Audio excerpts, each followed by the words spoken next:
안녕하십니까? 오늘은 교과와 육과 내가 일어나는 때를 살펴보겠습니다. 여러분은 제목을 보면서 무엇을 느끼셨습니까? 한번 예를 들어보겠습니다. 내가 하지도 않은 일로 인하여 누명을 쓰게 되었습니다. 주변에 아무도 나의 말을 진심으로 받아주지 못하고 다 오해를 하고 있습니다. 그때 이 모든 일의 진실을 알고 있는 높은 분이 나를 위해 일어서서 진실을 알림으로써 나에 대한 오해가 풀리게 됩니다. 그때 얼마나 기쁠까요?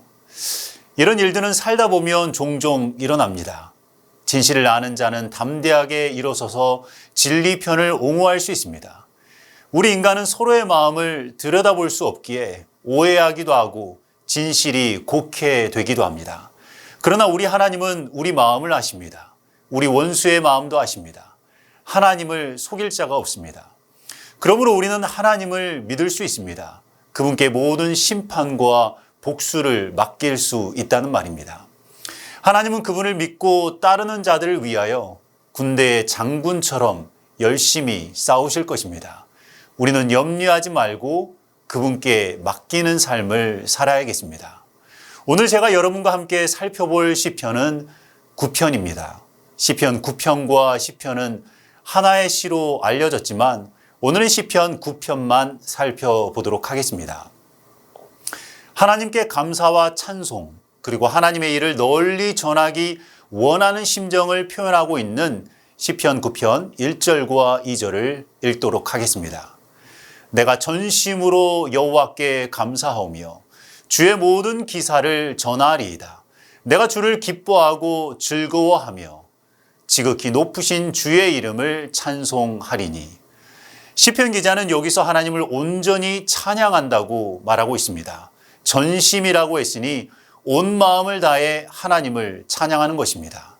감사한 마음이 가득하고 찬양이 절로 나오는 데는 다 이유가 있습니다.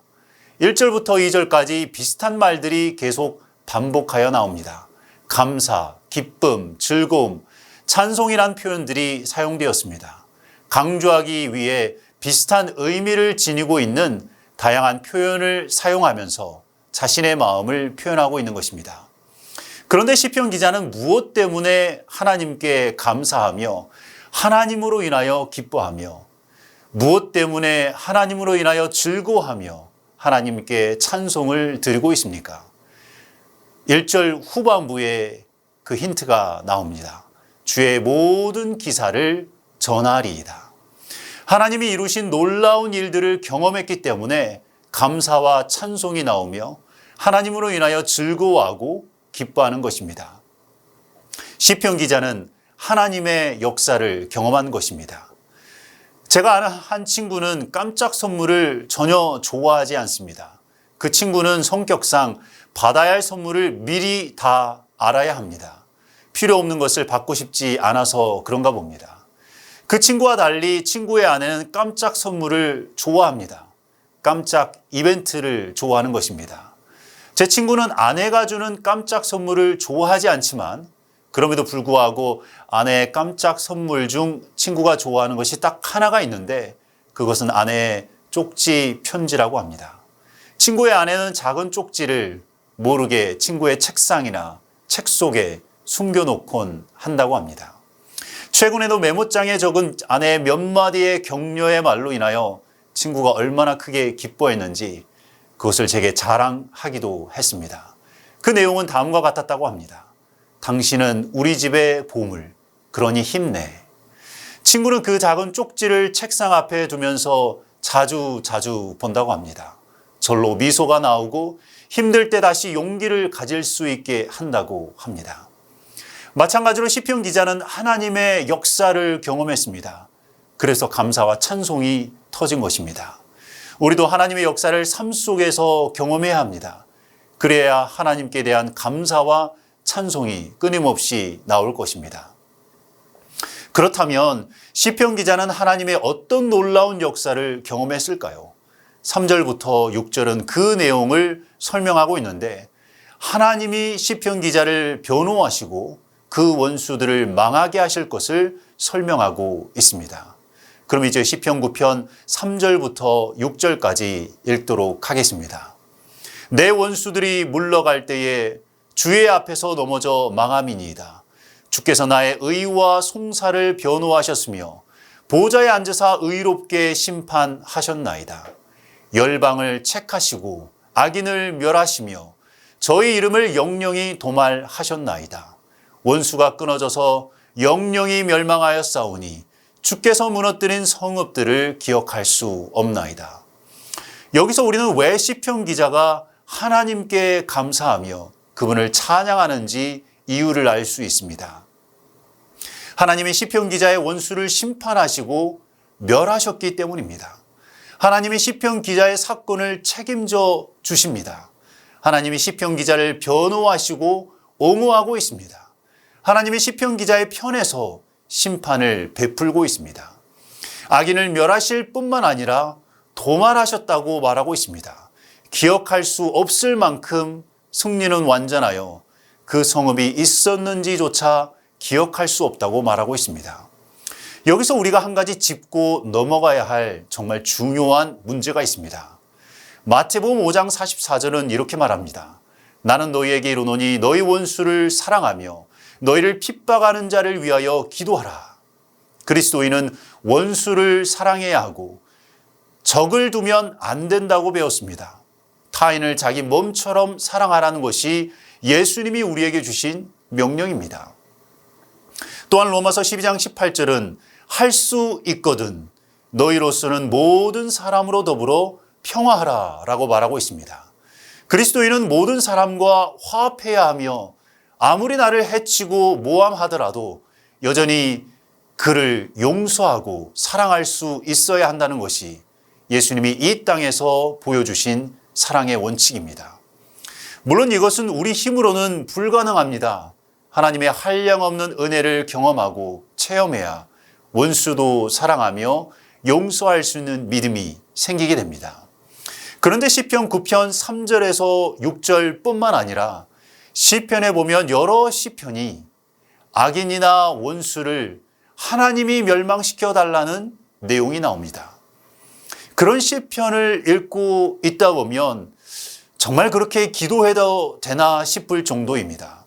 이런 시편을 보통 저주 시편 혹은 복수 시편이라고 알려져 있지만 물론 그렇게 표현하는 것에는 무리가 있습니다.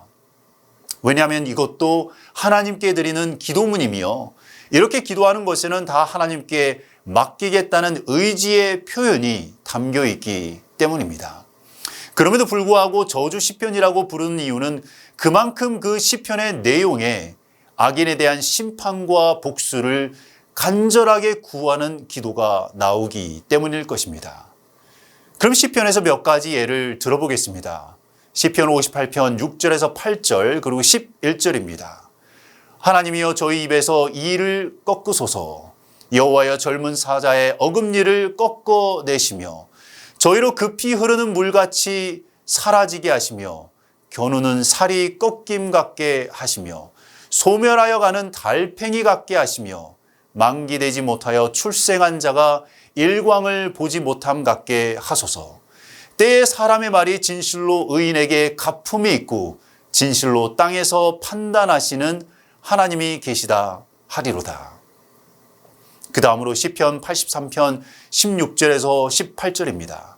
여호와여 수치로 저희 얼굴에 가득해 하사 저희로 주의 이름을 찾게 하소서. 저희로 수치를 당하여 영원히 놀라게 하시며 낭패와 멸망을 당케 하사 여호와라 이름하신 주만 온 세계의 지존자로 알게 하소서. 원수에 대한 그 저주가 자세히 잘 표현되어 있습니다. 그리고 시편 109편 29절에서 31절은 이렇게 말합니다. 나의 대적으로 욕을 옷 입듯 하게 하시며 자기 수치를 겉옷같이 입게 하소서. 내가 입으로 여호와께 크게 감사하며 무리 중에서 찬송하리니 저가 궁핍한 자의 우편에 서사 그 영혼을 판단하려 하는 자에게서 구원하실 것임이로다. 이 내용을 보시면 나를 모함하고 해치는 자들에 대해 복수해 달라고 기도하고 있습니다. 또한 원수들에 대한 저주를 퍼붓는 내용이 구체적으로 나오고 있습니다. 물론 시편 9편 3절에서 6절은 악한 자들이 멸망받을 것에 대해서만 나오고 그들에 대해 구체적으로 어떻게 형벌하고 복수하면 좋겠는지에 대한 언급은 없습니다. 그럼에도 불구하고 마치 원수가 멸망하고 원수가 살았던 성읍이 잿더미가 되어 기억조차 할 수 없을 정도로 폐허가 되는 것을 의인들이 기뻐하고 즐거워하며 찬송한다는 것은 사랑을 강조하는 그리스도인의 눈으로 볼 때 이해가 안 될 수 있다는 것입니다. 그러므로 이런 내용이 나오는 시편의 기도문을 올바로 이해하려면 우리는 몇 가지 중요한 원칙을 알아야 할 필요가 있습니다. 첫째로 앞서 읽은 시편에서 확인할 수 있듯이 복수의 하나님께 탄원하는 기도를 자세히 보면 기도하는 자가 복수를 집행하는 주체가 아님을 확인할 수 있습니다. 복수는 복수의 하나님이 하시는 것입니다. 악한 자에 대한 보복과 형벌은 이 기도를 드리는 기도자가 하는 것이 아니라 복수의 하나님이 하시는 것입니다. 그러므로 시편 기자가 아무리 원수에 대해 복수를 구체적으로 기술하고 있을지라도 시편 기자는 여전히 하나님에 대한 전적인 신뢰를 표명하고 있습니다. 안타깝게도 어떤 분은 열렬히 기도하며 하나님께 다 맡겼다고 말하면서도 자신의 억울함에 파묻혀 일상적인 삶을 살기 힘들어하는 분들도 있습니다. 그러므로 우리의 억울함과 분통과 분노가 하나님보다 더 위대하지 않음을 확실히 해야 합니다. 시편 58편은 하나님이 의롭게 판단을 내리실 것이라면서 마무리를 짓고 있고 저주 시편으로 알려진 시편 83편도 주님만이 온 세상을 다스리시는 가장 높은 분임을 온 세상이 알아야 할 것이라면서 마무리를 짓고 있습니다. 복수와 형벌의 주체는 우리가 아니라 주님이시라는 것입니다. 두 번째로 원수의 추격을 받고 그 원수에게 하늘의 심판이 속히 임해달라는 기도들은 하나님을 믿는 사람이 경험하는 두려움을 의도적으로 외면하는 것이 아니라 오히려 그 두려움을 받아들이고 하나님 앞에 기도로 표현하는 것입니다. 그러므로 이것은 내 상황을 하나님께 전적으로 맡기겠다는 의지의 표현인 것입니다. 자신이 경험하는 무서움과 떨림과 생명의 위협을 감추지 않고 그 모든 것을 하나님 앞에 내려놓는 것입니다. 이런 순간에도 하나님을 굳게 의지하겠으니 하나님이 제발 이 사건에 역사해 달라고 간구하고 있는 것입니다. 셋째로 우리는 하나님이 모든 기도를 우리가 원하는 방식대로 들어주지 않으실 것을 잘 알고 있습니다. 우리가 원수를 향해 아무리 많은 저주를 퍼부어도 그 저주대로 하나님이 악인에게 처벌하시는 것은 결코 아니라는 말입니다. 아무리 우리의 원수에 대해 복수해달라고 기도한다고 할지라도 우리 방식대로 하나님이 복수를 집행하시는 것은 아닙니다. 그러니 우리의 마음을 원 없이 주님 앞에 그 어떤 인간이 아니라 주님 앞에 쏟아내는 것은 괜찮다고 시편은 어떤 면에서 우리에게 알려주고 있습니다. 여러분이 미워하는 분이 계십니까? 억울한 일을 당하셨습니까? 불공정한 일을 당하셨습니까? 기도하시기 바랍니다. 마음에 들어오는 모든 생각들을 다 주님 앞에 털어 놓으시기 바랍니다. 우리가 다니는 교회도 사람들이 사는 공동체입니다. 교회도 죄인인 사람들이 사는 사회이므로 하나님을 믿지 않는 것과 별로 차이가 없어 보일 때도 있다는 말입니다. 질투, 분노, 원한, 미움, 자랑 이런 것들이 교회에도 있다는 말입니다. 그러니 혹시라도 교회에서 억울한 일이 생기면 다른 사람에게 쏟아내기보다는 하나님께 모두 쏟아내라고 시편은 우리에게 알려주고 있습니다. 혹시라도 차별 대우를 당하거나 무시를 당하여 기가 막히면 하나님께 기도하라는 것입니다. 나를 괴롭히거나 힘들게 하는 사람에 대해 복수를 요청해 보라는 것입니다. 나를 억울하게 하는 사람에 대해 저주를 기도로 퍼부어 보라는 것입니다. 그래서 엘이 쨍어라는 학자는 악한 자나 원수에 대한 심판을 요청하는 시편이 존재하는 이유를 이렇게 설명했습니다. 복수 요청은 무력한 상황에 처해 있으나 자신의 주체성이 파괴되는 것을 방치하지 않겠다는 결연한 의지를 공개적으로 표명하는 것이다. 여전히 현대를 살아가는 그리스도인의 눈에 복수나 저주를 요청하는 시편이 쉽게 납득이 되지 않겠지만, 그러나 우리 자신의 삶을 되돌아보면 복수하고 싶었던 적이 결코 없지 않았음을 인정할 것입니다. 누군가를 저주하고 싶었던 적이 없지 않았음을 인정할 것입니다. 또한 내가 억울하기도 하고 혹은 내가 너무 기가 막혀 내 자신이 무너지는 경험을 해보셨을 것입니다. 그렇다면 내 원수에 대한 복수와 심판에 대한 기도가 필요함을 뜻합니다. 이런 의미에서 악인에 대한 복수 심편은 정말 중요한 기도문입니다. 네 번째로, 나를 추격하고 나를 힘들게 하고 나를 공격하는 자에 대해 복수를 요청하거나 심판을 받게 해달라는 시편 내용은 하나님 앞에서 고난과 불의로 인한 고통이 결코 중립적이지 않음을 강력하게 말해주고 있습니다.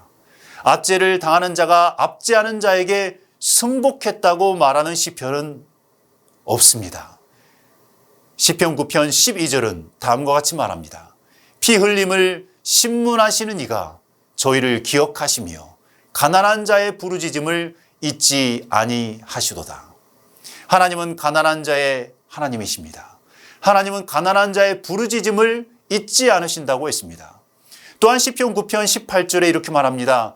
궁핍한 자가 항상 잊어버림을 보지 아니하며 가난한 자가 영영이 실망치 아니하리로다. 하나님은 궁핍한 자, 가난한 자의 하나님이십니다. 하나님께서 압제당하는 자의 부르짖음을 기억하여 그들을 변호하며 그들을 위해 심판을 적극적으로 베푸시겠다는 것입니다. 또한 시편 9편 15절, 19절, 20절은 이렇게 말하고 있습니다.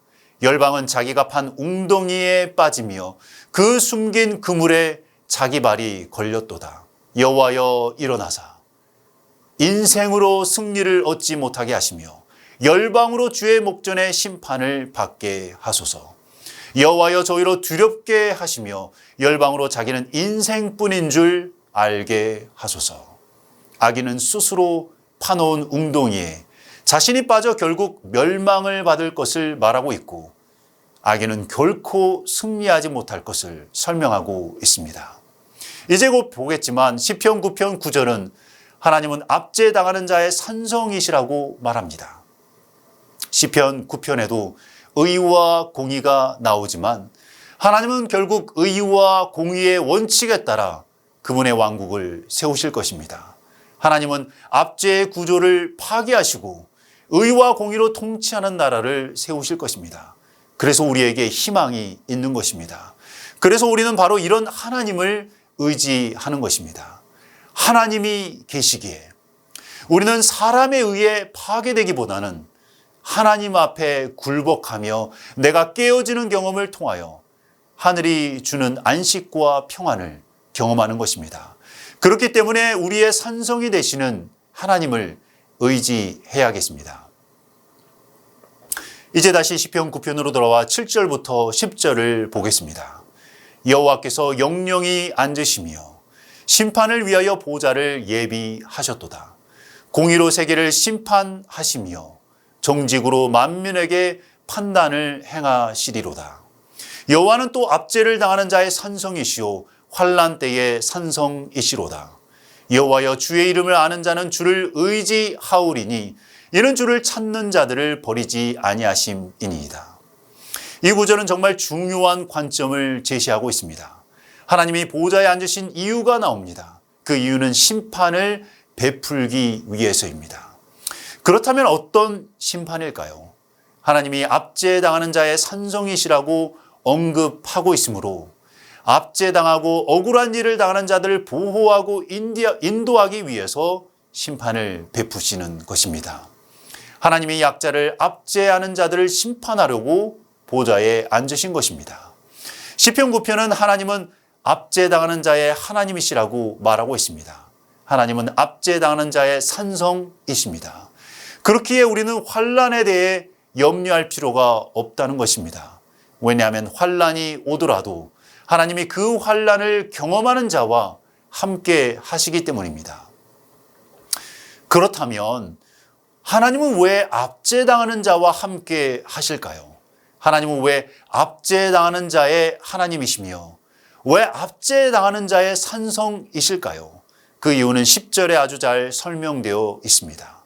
10절은 주님의 이름을 아는 자들은 주님을 의지하는데 그 이유는 주님은 그분을 찾는 자들을 버리지 않으시기 때문이라고 설명합니다. 압제당하는 자들은 주님을 찾습니다. 자신들이 압제를 당하고 어려우니 도움을 주실 하나님을 찾는 것입니다. 하나님만 바라볼 수밖에 없습니다.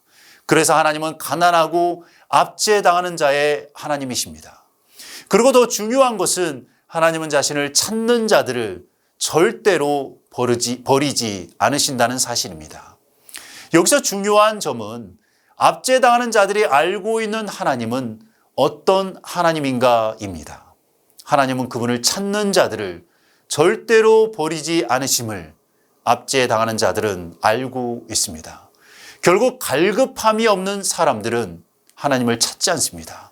혹시 하나님을 찾아도 그분이 나를 버리지 않으실 것이란 확신이 없으면 중간에 포기하기가 쉽습니다. 시편 9편 18절은 이렇게 말합니다. 궁핍한 자가 항상 잊어버림을 보지 아니하며 가난한 자가 영영이 실망치 아니하리로다. 하나님은 억눌린 자를 잊어버리지 않으시며 가난한 자를 실망시키지 않으십니다. 이렇게 탄원 시에는 하나님에 대한 확신을 분명히 표명하고 있습니다. 비록 지금 힘들고 고통스럽고 그래서 그 하나님께 그런 마음을 다 털어놓기도 하고 또 복수의 하나님께 구체적으로 자신의 원수를 혼내주라고 간청하기도 하지만 하나님이 이 모든 상황을 주관하실 것에 대한 확신을 분명히 표명하고 있다는 것입니다. 시편 9편 15절은 이렇게 말합니다. 열방은 자기가 판 웅덩이에 빠짐이며 그 숨긴 그물에 자기 발이 걸렸도다. 악한 자의 모습입니다. 하나님을 떠난 죄인의 모습이기도 합니다. 우리가 파놓은 덫에 우리가 걸리는 것입니다. 그러면 시편 기자들은 악한 자에 대해 이해했습니다. 이런 이해가 있었기 때문에 현재 좋지 않은 상황도 주님께 모두 맡길 수 있었던 것입니다. 어느 사회에서 혹은 어느 공동체에서 압제당하는 경험, 곧 권력과 폭력으로 약자가 고통받는 일이 일어납니다. 그러나 혹시 우리가 이런 경험을 하지 않더라도 우리는 매일 죄의 압제를 경험합니다. 그러므로 죄의 심각함과 참혹함을 이해하는 자들은 하나님을 간절히 찾을 수밖에 없습니다.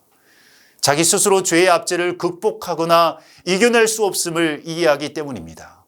심령이 가난한 자가 복이 있는 이유는, 그리고 의에 줄이고 목마른 자가 복이 있는 이유는 갈급함이 있기 때문입니다. 가난하면 필요한 것이 많고 목이 마르면 물이 당장 필요합니다. 이런 필요는 결국 우리로 하여금 예수님을 간절히 찾게 합니다. 결국 승자는 죄를 얼마나 심각하게 보느냐에 따라 달려 있습니다.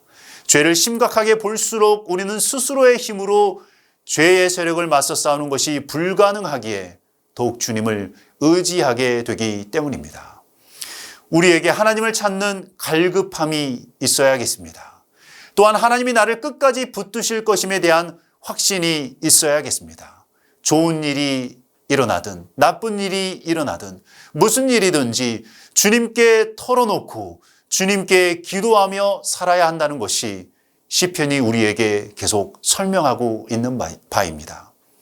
결국 우리 삶 속에서 압제당함이라는 부정성은 우리에게 긍정적으로 작용하게 됩니다.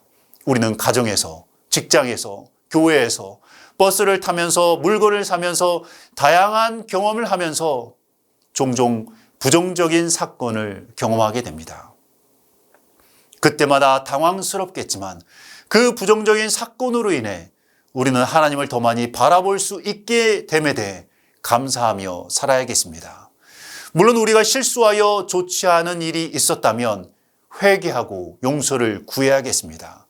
그러나 살다 보면 잘못이 없는데도 내게 부정적인 일들이 일어나게 됩니다. 그러므로 우리는 압제당하는 자의 하나님을 기억하고 그 하나님을 의지하면서 하나님이 우리를 끝까지 붙드실 것에 대해 감사하며 찬송을 드려야겠습니다. 그렇게 할 때 우리는 시편 기자처럼 하나님의 역사를 전하며 하나님께 영광을 돌릴 것입니다. 시편 기자는 시편 9편을 다음의 말로 마무리 짓고 있습니다. 19절과 20절입니다. 여호와여 일어나사 인생으로 승리를 얻지 못하게 하시며 열방으로 주의 목전에 심판을 받게 하소서. 여호와여 저희로 두렵게 하시며 열방으로 자기는 인생뿐인 줄 알게 하소서. 19절의 첫 문장은 이번 교과의 제목이기도 합니다. 여호와여 일어나소서. 불의가 행해지고 압제하는 일이 발생할 때 하나님은 억눌리고 압제당하는 주님의 종들을 위해 일어나서 심판을 집행하실 것입니다. 그렇습니다. 원수도 인생일 뿐입니다. 악한 자도 금방 있다 사라지는 인생일 뿐입니다.